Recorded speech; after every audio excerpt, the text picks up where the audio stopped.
નમસ્કાર મિત્રો, તમે પણ ગુજરાત રાજ્યના વૃદ્ધ પેન્શનર છો. તમારા માટે આજનો આ સમાચાર ખૂબ જ અગત્યના થવાના છે, કેમ કે ગુજરાત રાજ્યના તમામ પેન્શનોની ઘટ પણ સુધરી ગયું. પેન્શનમાં રૂપિયા 3,000 સીધો વધારો જાહેર કરવામાં આવ્યો છે. તમે પણ 60 વર્ષ ઉપરના નિવૃત્તિ કર્મચારી કે પેન્શન ધારક છો તો તમારા માટે મોજે દરિયા થવાના છે, કેમ કે ગુજરાત રાજ્ય સરકાર તેમના પેન્શન માટે એટલે કે વૃદ્ધ પેન્શનો માટે ખૂબ જ અગત્યનો નિર્ણય લીધો છે. અને તે ઉપરાંત વધારાની 5 સહાય મળશે મફત. તો આ સહાય પણ તમારે કેવી રીતે મેળવવી, તેના માટે જરૂરી દસ્તાવેજો, તેની પ્રક્રિયા શું છે, તેને ઓનલાઈન અથવા ઓફલાઈન કેવી રીતે ફોર્મ ભરવાનું રહેશે, ફોર્મ ક્યાં સબમિટ કરવાનું, તેના માટે કયા પુરાવાની જરૂર પડશે અને તે ઓનલાઈન અથવા ઓફલાઈન કેવી રીતે અરજી કરવાની રહેશે, સંપૂર્ણ વાત આજના આ વિડીયોમાં કરવાના છીએ. તો મિત્રો, તમે પણ ગુજરાત રાજ્યના સેવામાંથી સેવાનિવૃત્ત પેન્શનર છો તો તમે આપણી આ ચેનલ ગુજરાતી સાહિત્ય વિદ નિકુંજ ચેનલને સબસ્ક્રાઈબ કરી લેજો. તમારા માટે કોઈ પણ નવી અપડેટ આવે તો નોટિફિકેશન સૌથી પહેલાં તમારા સુધી પહોંચી જશે. તો વિડીયોને લાઇક કરવાનું ભૂલશો નહીં, ચેનલને સબસ્ક્રાઈબ કરવાનું ભૂલશો નહીં. તો મિત્રો, લાંબા સમયથી ચાલતા વિવાદોનો આવ્યો સુખદ અંત. સુપ્રીમ કોર્ટના ચુકાદો સ્વીકારીને ગુજરાત સરકારના નાણાં વિભાગે ઠરાવ કર્યો.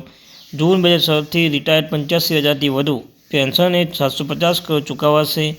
નિવૃત્તિ ગમે તેટલા વર્ષ થયા પછી હોય પણ એરિયસ માટે તમને વસૂલ મળશે. મિત્રો, Supreme Court judgement of pension.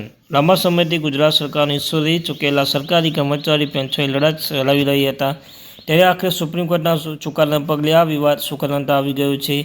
આખરે સરકારી કર્મચારીના માંગણી સ્વીકારવો પડશે. સુપ્રીમ કોર્ટના કર્મચારી હકમાં ફેસલો કર્યો છે. સુપ્રીમ કોર્ટે એક નિર્ણયના ગુજરાત દ્વારા કે નાણાં વિભાગના ડેપ્યુટી સેક્રેટરી ID ચૌધરીના સહાય પ્રસિદ્ધ ઠરાવ ગુજરાત સરકાર હજારો પેન્શન અંગે લીધો નિર્ણય અંગે વિગતવાર વાત કરવામાં આવી છે. સાથે સરકાર આ નિર્ણય તેની પાછળ પરિબળોનું વિસ્તારથી વર્ણન કરવામાં આવ્યું છે. 12મી ઓગસ્ટના રોજ પ્રસિદ્ધ ઠરાવમાં મદ્રાસ હાઈકોર્ટ, બોમ્બે હાઈકોર્ટની ઔરંગાબાદ બેન્ચ સુપ્રીમ કોર્ટના અનેક ચુકાદોમાં ટોકી આવ્યા છે. મિત્રો, તો જાણો કોને મળશે લાભ. તો ગુજરાત સરકાર 30મી જૂન 2016 પછીના વર્ષોમાં 30 જૂન રિટાયર થયા હોય તેવા અંદાજે 85,000થી વધુ પેન્શન જુલાઈ મહિનાનો ઇજાફો ઘણી પેન્શન ચૂકવવાનો નિર્ણય કર્યો છે. ગુજરાત 1 જુલાઈ 2016થી છઠ્ઠા પગાર પંચ અમલ થાય તેથી દરેક કર્મચારી માટે ઇજાફો તારીખ એક સમાન, અર્થાત દર વર્ષે 1 જુલાઈથી 2006 પછીના વર્ષોમાં 30મી જૂન નિવૃત્ત થનારા તમામ પેન્શનને 750 કરોડ ચૂકવવાનો નિર્ણય કર્યો છે. મિત્રો, તેમનો ઇજાફો સાથેનું પેન્શન મળતું ન હતું. ખરેખર તો એ જ ઇજાફો માટે લાયક હતા, વર્ષ પૂર્ણ કરતા હતા, પરંતુ 30 જૂને રિટાયર થયા હતા તેથી તેમને અન્યાય થઈ રહ્યો હતો. તેથી સરકારે સુપ્રીમ કોર્ટના ચુકાદાને સ્વીકારતી ઉપરોક્ત નિર્ણય કર્યો છે. મિત્રો, તે દૂર કરાવવાનું એરિયસ અને ગૂંચવણો છે.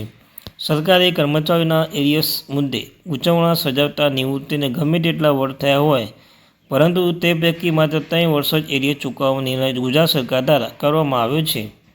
અલબત્ત 1 જુલાઈ 2023થી દરેક રેગ્યુલર પેન્શન મળશે. ઉપરાંત રજાપાત્ર ગ્રેજ્યુટી તો મળશે જ. આ નિર્ણયથી સરકારના તિજોરી પર ઉપર અંદાજિત 750 કરોડનું ભારણ આવશે. જો કે વર્ષો તેમજ અન્યાય થયો તે દર થશે.